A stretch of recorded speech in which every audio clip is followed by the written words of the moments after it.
So today I'm going to be talking about why I left university, and it was for a mental health reason, but it was also because one of my fellow students was being bitchy. And trying to remain so strong. I know it's good if I'm wrong. I got it. Go. Running to better times. Hello everyone and welcome back to my channel. My name is Deanna and I have had to put the ring light on today and for this video because it is light out, but it's not light enough.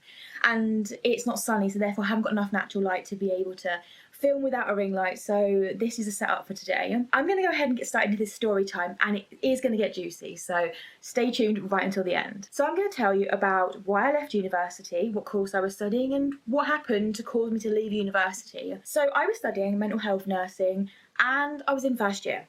So I was in first year, and at the university I went to, we had a 12-week placement at the end of this first year. So we only had one placement. Some unis would do two, and they would do like one bit of theory, another one, and then more theory. They'd have it split up, but for the particular uni that I'd gone to, it was only the one placement, and it was a bigger placement. So for the purpose of this story, I'm going to name this particular classmate Hannah.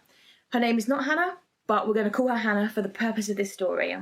So Hannah was a bit older than me. She was, I think, probably about 3 or 4 years older than me at the time, maybe more. I can't fully remember.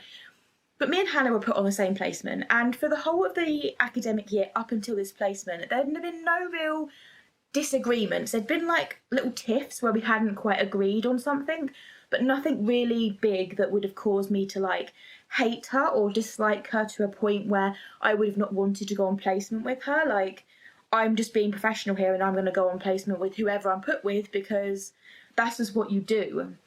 And we went on placement. So we started our first day on the same ward in the same hospital, and we were first year student nurses on the same level. Neither of us knew anything more. Like we went in with the tools that we had as first year students. So at the start of this 12-week placement, I was not feeling the best. I had done like, I think 2 or 3 weeks of the placement, and I'd become really tired and just emotionally and physically drained. And that's life of nurses, right? So I was just plodding along, getting through. My attendance wasn't the best, but this was something that the uni were fully aware of, and they were happy to kind of support me along the journey to slowly improving the attendance. For those of you who don't know, when you do nursing of any kind, or I think some other courses as well, I think maybe paramedic and stuff like that in England, you have to pass a certain amount of hours to actually be certified off by the Nursing and Midwifery Council to be competent to be able to practice nursing. I think it's something like over 2,000 hours that you have to do over your 3 years. If I don't get those hours done, I won't pass, basically. But my hours are my hours. My hours aren't Hannah's hours. You know, it's almost like whatever I do as my shifts is down to me and me, agreement between me and the university. So me and Hannah were on this placement. You know, 2 or 3 weeks in, my attendance started dropping. I got in contact with the university, and a lecturer came in once a week to help me to focus and to help me to like almost give me a confidential space to be able to vent, but also just talk about how I was feeling about the placement and anything that I wasn't sure on. So when things are shown to me once, I don't always understand it. You know, I have dyslexia, I have dyspraxia, I have all these like conditions that mean that sometimes I need something explained to me more than once. This was not done on the ward. Like the whole learning environment for the ward was not great. Like for somebody who's got no issues and for somebody who is able to pick things up like that, you know, that would have been fine. But for the teaching style that I needed, that was not there. So I had given the placement a letter from the university to basically say that I have dyslexia and I might need things explained to me more than once. And the person who was like my mentor on the ward, she went, yeah, that's fine. And she just put it away. So I'll read it later. And I kind of talked that, okay, yeah, she'll read it later. It's fine. Like, you know, and I kind of saw her look at it, but nothing really changed because of that letter, which is a little bit rubbish. So me and Hannah were on this placement, and I at one point was thinking of changing placements because I just wasn't getting the learning, but that wasn't possible, and I'd accepted the fact it wasn't possible. But Hannah knew that I wanted to change placements, and she saw that as I was being picky and choosy, and I can't pick and choose what I do in nursing. The fact that it's not down to her is another point in the story. She was not happy with the fact that I was being picky and choosy, and she didn't really know the full ins and outs, but she was guessing half of it, so therefore she had this opinion of me that I was just not committed and I couldn't do the work. You know, there's nothing wrong with me, I was just choosing not to do the work. And when you think about it, you're going into mental health nursing where you need to look after people who are mentally unwell, and you can't have that attitude. Like, you won't go far having that attitude. You have to have a caring attitude. And yeah, you can be caring to the patients, but you need to also be able to maintain a relationship with your colleagues as well. And that includes other students on the course. But she always acted as if she was like much higher up than me, and she was like bigger and better. And I never understood that. I never understood why she thought she was so good. And she had more confidence. That doesn't mean that I don't know things. Like, there was some things that I knew that she didn't, and you know, that was less than the things that she knew that I didn't. But still, you know, we're all learning. It was okay for the first, I'd say, 6 weeks. And then at uni, I think it was in week 7 at one point, we all had a mid-placement review at uni. And my friend on the course, Saskia, you've met her on the channel before. I'll insert a video on the card above as to one of the videos she's been in.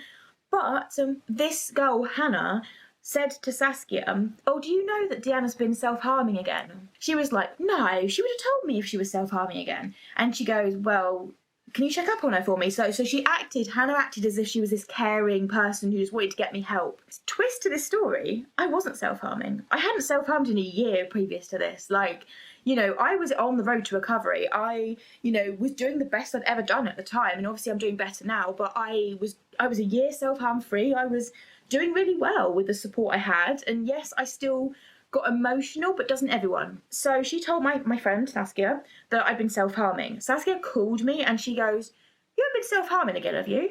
I goes, no, why? And she then told me that Hannah had said that I'd self-harmed again. I goes, no. She goes, you promise me you haven't? No, I 100 billion% say to you, I would tell you if I had. Like, I haven't. So a couple of days later, we went into university for this mid-placement review. And basically, I wore a short sleeve top. Luckily, it was summer, so I was able to. I wore a short sleeve top. I'm talking shorter than these sleeves, basically, because I wanted to prove to anyone who'd heard the rumour that I wasn't self-harming and that she was lying. You know, I wasn't going to outright tell her she was lying, but I knew she was. And I don't think she liked that, because when it went round the circle, we were sitting in a massive circle and our lecturer said to us, you know, is there anything that we want to bring to the circle? And she goes, and Hannah said, well, some of us aren't as committed as we should be, and I think we all need to be committed. Oh, okay then. Dig at me. The lecturer turned around and said, well, if someone else isn't being committed, that isn't your problem. And I was like, exactly. You know, if you think I'm not being committed, that's not your problem to worry about. So I went back into placement, and my attendance still wasn't 100%, but it was getting slightly better. And I was okay, but as I said, there was things I could improve on. So there was one day when I really wasn't feeling well. I'd come in at 7:30 to start the shift, or 7 o'clock, whenever it was, to start the shift, have handover and start the shift. And by about 5 in the evening sort of time, it was about sort of 2 or 3 hours before the shift ended. I'd done nearly a 12-hour shift, and I asked to go home. I asked to go home about 1 or 2 hours early, and I asked the nurse in charge, which has nothing to do with Hannah, but she decided to pipe her 2 cents in, of course. The nurse in charge said, yeah, if you think you need to, but just remember that, you know, if you don't do these 2 hours, you're going to have to make up these 2 hours at another time. And I said, yes, I completely understand that. Thank you so much, sort of thing. I was going to go home. I was literally going to finish the notes that I'd been assigned for the day, and I was going to go home. So I was sitting there finishing my notes, and Hannah come up to me and she goes, why are you leaving? And I goes, because I don't feel very well. So Hannah had been in the staff room office place the whole time that this conversation between me and the nurse in charge had been going on. So she knew the whole conversation. She just wanted to dig. And she goes, you can't just do that. You can't just pick and choose and not do the shifts you've been told to do. And I was like, this is nothing to do with you. like, What I decide to do has got nothing to do with you. and then she started saying, You won't get far in life if you don't commit to things. and that ticked me. And I said, Just leave me alone. and I was so annoyed that it came out louder than I wanted it to come out. I then got upset because I'd had to kind of semi-snap at her. I could have been louder, but I obviously was aware of the environment I was in. I had got upset because I don't like shouting, I don't like confrontation, I don't like anger, and this is the same to this day. I do not like anger. I went off to the staff room and I was crying and I was quite visibly upset. Hannah then goes off to the ward manager, And she then tells the ward manager that I shouted at her, and she doesn't know why that I shouted at her, sort of thing. So the ward manager comes to the staff room and comes to get me, and I goes, I don't want to come out, like I'm crying, you know, it's not professional for me to go out if I'm crying. And he said, it's okay, come to my office, sort of thing. So we walked through the ward and we went into his office. Hannah was sitting there waiting. The manager had a conversation between me and Hannah, to which he basically wanted to get an understanding as to what was going on and why there was such a big disagreement between me and Hannah. And Hannah at one point stated that I was incompetent and I was a risk to myself and patients, and that I shouldn't be practicing nursing. The ward manager had to say to her, yet again, like the lecturer said, Deeanna has been assessed to know that she is competent to be here. And even if she isn't competent, that isn't down to you to make that assessment. She kind of was a bit like, yeah, but you know, I kind of know her better than everyone. I was like, I was seething at this point. I was crying because I was upset. I was upset that somebody who was on the same course as me thought they were so much bigger and better at me that they thought they could make an assessment as to my mental capacity. It became clear at that point that I was like, you're trying to get me kicked off the course. Whether my attendance is good or bad is down to me and the uni and the ward. It is not down to another student on my course to tell me what to do. And at the time, I just got upset because I was like, can you just stop the confrontation? I worked with the ward manager and I worked with the uni and I worked on myself to try and improve this, but it just made any shift that I came in and I was on the same shift as Hannah, it just made things tense. And I would try to avoid her, but there were certain things that I had to do with her that I couldn't avoid. So it was very much like, I'm trying to be professional here, but also you're a bitch and you're very, very mean. So how do I just look past that? But the thing is, she would always be nice to me when there was other people around, like other people from our, like, they called a cohort, the year of uni. And she'd be all nice and she'd be all sweet and stuff like that. To the point, Saskia did not know that anything was going on between me and Hannah. She had no idea.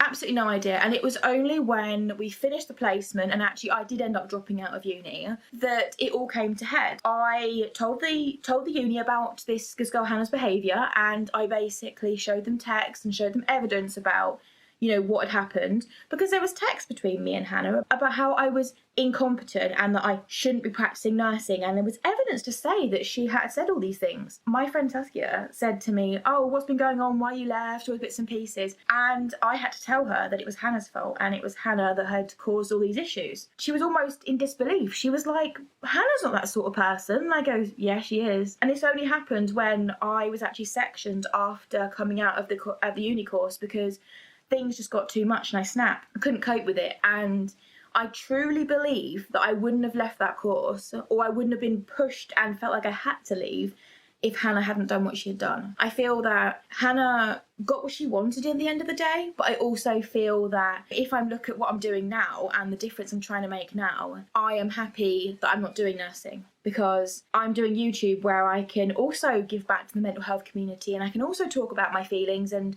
I can also talk about story times and everything that's happened in my life to help others.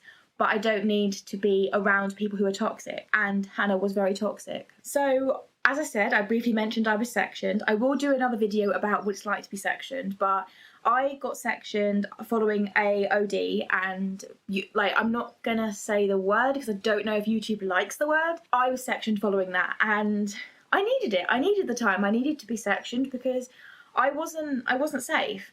But I do feel that I would have managed it and I would have got over it, or I would have just needed a bit of intervention from the mental health team, and I wouldn't have needed a hospital admission if Hannah had just minded her own business and left me alone. So that is it for this particular story time. If you enjoyed this story time on my channel, I do have multiple other story times, including my sexual abuse story time and other story times on my channel. So I will leave a link to a playlist on the card above. But thank you so much for watching, and I shall see you in my next one. Nobody can make her feel down. She was always smiling from me.